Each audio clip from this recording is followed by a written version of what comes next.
국내에서 부동산 대란이 벌어진 지난해 외국인 부동산 거래량이 최근 5년 중 최대치를 기록한 것으로 나타났다.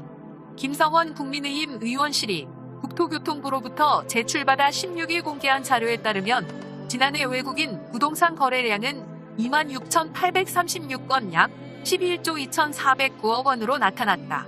이전까지 외국인의 국내 부동산 거래 현황은 2016년 21,452건, 2017년 24,411건, 2018년 26,422건, 2019년 23,933건으로 만만한 상승 곡선을 그리다가 하향하는 추세였다. 하지만 정부의 부동산 대책이 쏟아졌던 지난해 반등세로 돌아선 것이다. 특히 중국인들의 국내 부동산 거래량은 이 가운데 절반이 넘는 것으로 집계됐다. 정부의 부동산 규제 정책으로 국내 대출이 막힌 사이 중국인들이 부동산을 줍줍 줍고 또 줍는다 했다는 분석이 나온다. 중국인들은 지난해 전체 외국인 거래량의 51.3%, 13,788건을 차지했다. 미국 7,043건을 비롯한 전 세계 투자자들의 거래량을 다 합해도 중국에 미치지 못하는 셈이다.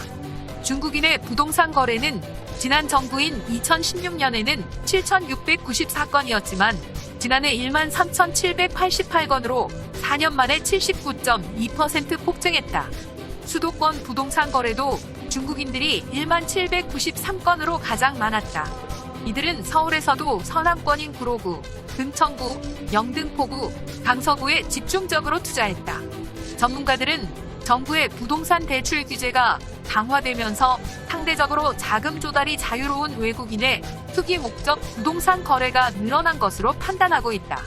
또 외국인이 자국 금융기관에서 돈을 빌려 국내 아파트를 살 경우 대출 규제가 적용되지 않는다.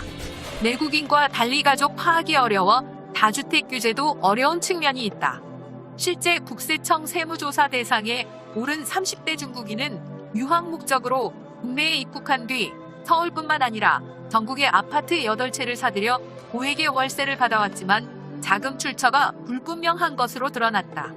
국회에선 외국인 부동산 투기를 제한하는 취지의 법안이 발의되기도 했지만 상호주의에 위배된다는 등의 이유로 통과되지 못했다. 김성원 의원은 정부의 규제 정책으로 국민의 손발이 묶인 틈을 타서 중국인들이 K부동산 줍줍에 나선 셈이라며 우리 국민이 우리 땅에서 중국인 집주인에게 월세 내고 사는 끔찍한 중국몽 많은 사양하고 싶다고 했다.